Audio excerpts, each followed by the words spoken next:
So, yan po. Good morning po sa ating lahat. Pasensya na kayo. Kanina pa ako gising. Sumasagot ako ng mga message nyo at saka sa mga comments nyo. Sorry po sa iba na hindi ko nasasagot, pero sasagutin ko po yan. Ano po, sobrang dami po talaga na nagme-message sa amin. Ito po, yung mga magpapa-online po, yung malalayong lugar po natin, magpapa-online po, siguro po schedule po tayo ng online. Hindi pa alam kasi dito lang po sa gamutan natin, sobrang dami na pong nagpupunta. Ayan, madaling araw na pong natapos si Fighter kanina na lang po siya natapos. Nauna na ako umuwi. Kanina na lang po siya natapos. So, sa ngayon po, siya po malamang ay nagpapahinga na. Yung mga nagtatanong po, paki-follow at saka like yung aming page. At pagka nag-message po kayo sa amin, ayun, mag-automatic po yung si Messenger na God bless po. Yes po, thank you po. Automatic po si Messenger na na magre-reply po sa inyo ng address, tsaka yung araw ng gamutan, yon. Tsaka po sa mga, may dalawa naman ako nabasang basher na nagsasabing, nagpapauto daw, pangit yung word. So, salamat sa inyo. Salamat sa inyo. Tapos, meron pang isa na, magkano daw ang talent fee. Ewan ko kung sinong magkano ang talent fee, siguro ni Sir Raymond, o kung sino yung mga ginamot. Hindi ko po rin alam Baka po alam ninyo. Kasi, sila po kasi yung pasyenteng lumapit sa amin. Wala rin naman silang binayad sa amin. Hindi rin naman kami nagbayad sa kanila. So, yun. Okay lang yun. Ganon talaga po. Diba? Ganon naman talaga. Kaya lang nakakatuwa lang. Tapos, minsan parang iniisip ko na mga taong walang magawa sa buhay, ayan, tumulong na lang kayo, o kaya sarili nyo tulungan ninyo, at mas marami pa po tayong matutulungan. Ang Resolute Protector po, ayun, nagpapasalamat po sa lahat ng mga nag-follow, nag-like at nag-share po ng ating video. Sa mga pasyente po natin, pasensya na po talaga kayo minsan dahil ayun, ang dami-dami po, ang haba-haba po ng pila natin. Siguro, dahil nga sa hindi naman talaga naniningil si Fighter, wala po kayong, alam niyo yan, wala po kayong presyo o sinasabi pong presyo sa inyo. Yung mga anip-anip pong ganyan na ibinibigay, libre po yan na ibinibigay ni Fighter sa atin. So, yung nahulihan po natin ng kulang from Paranaque Paranaque po siya, nag-travel siya papunta rito. Isa siya sa mga nakaset ng online natin. Kaya lang nung nakita siya ni Fighter, yun nga po sinasabi ko, mas maganda po na mahahawakan o makikita kayo ni Fighter kaysa po yung online yun. Ang inaano ko naman po kasi may karamdaman na nga tayo. Oo, alam naman natin na ang hirap magbiyahe, lack of money pa yan. Kulang tayo sa financial. Kaya lang po kung sakit, kung gusto nyo po talagang gumaling, ganun po talaga, magtiyaga po tayo. Sa ospital nga po, 'di ba? Ganon din ang ginagawa natin. Yung iba nga talaga ipinangungutang pa para lang gumaling. So, yun po, sa mga nag-online na nagre-request ng online na malalayo po natin, uunahin po natin ng mga OFW natin. Dahil talaga po sila, hirap po talaga sila na makauwi. Tsaka nasa ibang bansa po sila dahil si Fighter at ako rin po, pamangkin po niya ako, dating OFW. Ayun. Pero matagal na yun. Tagal-tagal na. 2005 pa ako. Tapos, ano pa ang kailangan? Ayun. Martes at Biyernes po ang gamutan natin. Sa mga nagre-request po, nagbabasa ako ng message. Sa mga nagre-request po ng sa service si Fighter, pinag-uusapan po yan kasi po kayo po yung sasagot ng gas o travel allowance, accommodation, tsaka pagkain po. Kung ilang araw po siguro ngayon, tsaka kinabukasan, gano'n lang po. Kasi hindi po siya pwedeng magtagal at marami po naghihintay sa kanya dito sa San Jose. Tsaka ayun, wala naman siyang hinihinging bayad o sinisingil sa inyo. Wala po. Yun lang. Siyempre, kailangan rin po natin sagutin naman yon. Tapos, mag-ipon-ipon po sana doon. Kasi hindi lang yung isa ang gagamutin niya para hindi po sayang yung pagpunta niya. Dahil talagang dito naman po, pinipilahan po talaga siya. Sobrang dami po, no? Nakikita naman po natin. Yung iba nga po, umuwi na lang din. Naaawa man kami, wala kaming magawa kasi iisa lang po yung manggagamot natin. Si Fighter lang po. Hindi naman din ako marunong maggamot. Wala nga ako alam dyan eh. Yun, ang alam ko lang po ito, magdadaldal, sumagot sa mga message ninyo. Yung mga nagtatanong po kung sino yung sumasagot, ako po, usually yun. Pagka si Fighter po, inita-transfer na niya kagad sa kanya account. So, kung gusto niyo pong bugbugin ng message o ng tawag si Fighter, yan. Willie Labonete, hanapin po ninyo. Sorry, Uncle.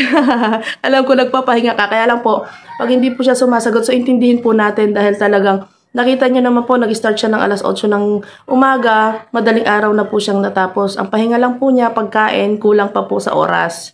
Hindi pa tama ang oras, I mean. Ayun po, so maraming salamat po sa mga followers natin. Ayun, mga iba-ibang lugar. Nakikita ko po kasi lumalabas. At saka sa mga gusto pong pumunta dito sa lugar natin, dito po, Willie Labonete, Zone 7, Barangay Pinili, San Jose City. Nueva Ecija po tayo, Nueva Ecija. Kilala po siya dito. Doon, ang bahay niya. Doon din po yung gamutan. Sa gawi doon, sa gawi po doon. So, dito po, magkahiwalay po ang aming bahay. Ayun. Tapos, ang dadalhin, langis lang po. Ngayon, yung mga gusto pong magpabintisyon ng langis sa kanya, maglangis po kayo ng nyog. Langis lang po ng nyog yon. Kailan po yung bagong luto. Pwede po bang magpagamot online? Pwede naman po kayo magpagamot online. Ay, balik tayo. Langis po na na bagong luto po, tapos dalhin nyo po. Sa araw ng gamutan po ha, para pag yung time nyo na po, pabindisyonan nyo na po sa kanya. Ayun. Tapos, ayan, lagi po nagtatanong na add location. Basahin niya po yung page nandun sa harapan. Tapos,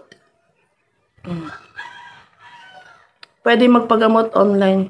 Pwede naman po. Kaya lang, hindi po kayo yung masusunod ng oras, kami po.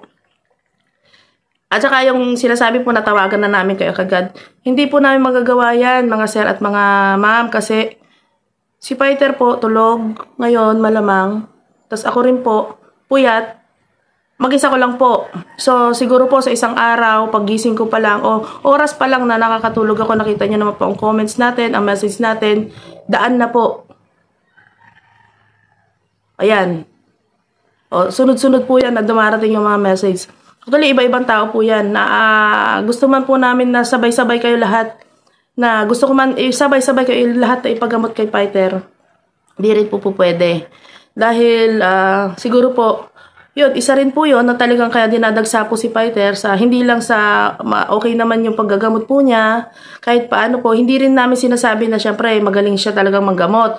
Nagkakataon lang po na talaga yung mga nagagamot po niya, syempre, yung malakas din yung na gagaling sila. Sa sarili po nila, sila na po mismo yung na gusto nilang gumaling. At saka po, may bayad po ba? Wala pong bayad ha. Ulit-ulit po tayo. Wala pong sinisingil na kahit ano. Donasyon, oo, sige. Bahala kayo, magbigay kayo kung anong gusto nyo ibigay. Bigay kamatis, sibuyas, walang problema yan. Si Fighter pa, inuulam niya lahat yan. Kinakain niya lahat yan. Kung pera, okay lang. Kahit bahala kayo. Hindi kami nagpupresyo, wala pong presyo. Dahil alam naman natin, sabi nga po ni Fighter, ulit-ulit, ang panggagamot po, ilibre niyang nakuha yon o libre pong ibinigay sa kanya. Kaya libre po niyang ibinabalik sa inyo. Kaya lang naman po tayo nagbibigay ng donasyon dahil nga po, parang pinaka-ano na lang po natin sa kanya. Siyempre, imagine nyo, maghapon, magdamag po siyang nakatayo dyan. Yung pangkain na lang po niya at pangkape po niya. Yan, dahil mahilig talaga po siya sa kape. So, ulit-ulit po, yun, thank you po. At saka lagi po natin ipagdasal si Fighter na lagi po siyang gabayan at lagi po siyang ingatan dahil nag-iisa lang po yung ating manggagamot. So, maraming salamat po. Magandang umaga po. Saturday po ngayon. January 13. Yan. Wala pa akong kalendaryo. Sorry Ayun. So, okay po. Salamat po. Maya-maya po, ayan. Sinasagot ko po isa-isa yung mga message ninyo. Hindi ko nga lang po mapagsabay-sabay. Nabatay na, ayan. Lahat ng computer ko, laptop, naka-cellphone, nakagana po yan. Lahat. Pwede nga lang po na lahat ng marami akong kamay para po sumagot sa inyo. Pero, iisa lang naman laging tinatanong, O, limay hatang lagi kong na tanong. Lugar, Barangay Pinili. Zone 7, Barangay Pinili, San Jose, Nueva Ecija. May bayad, wala pong kahit na anong sinisingil, donasyon, bahala po kayo. Sa mga online po, sabi magpapadala po, actually, wag na lang po siguro, ayan, katulad niya, may star po tayo, siguro magbigay na lang po kayo para nakikita rin po ng tao, nakikita rin ni Fighter. At least, nare-recognize din namin po kayo. May star naman po tayo sa Facebook na, ayan, tapos, pakishare na lang din po yung ating mga video. Araw ng gamutan. Ang araw po ng gamutan ay Biyernes at Martes po dito sa San Jose. Yung gusto pong magpa-service, yon, pag-uusapan po natin yan. Anong dadalhin? Siyempre, si pasyente at saka yung langis. At yung pagtatawas po, yon, importante. Ang pagtatawas po ay personal niyang tinatawas kasi kung nakikita niyo po sa video at napapanood po ninyo sa noo po niya tinatawas. Hindi po picture, hindi po pangalan. Kung wala po si pasyente na tatawasin, pwede po ang kapatid, pwede ang anak o magulang. Hindi po pwede ang lola, hindi po pwede ang pinsan. Kapatid, anak, magulang. Ganun po. So, yun po, maliwanag. Kaya lang, personal pong pupunta sa kanya. Para po malaman. Yun. So, thank you po ulit. So, maliwanag po. Salamat po. Maraming salamat po.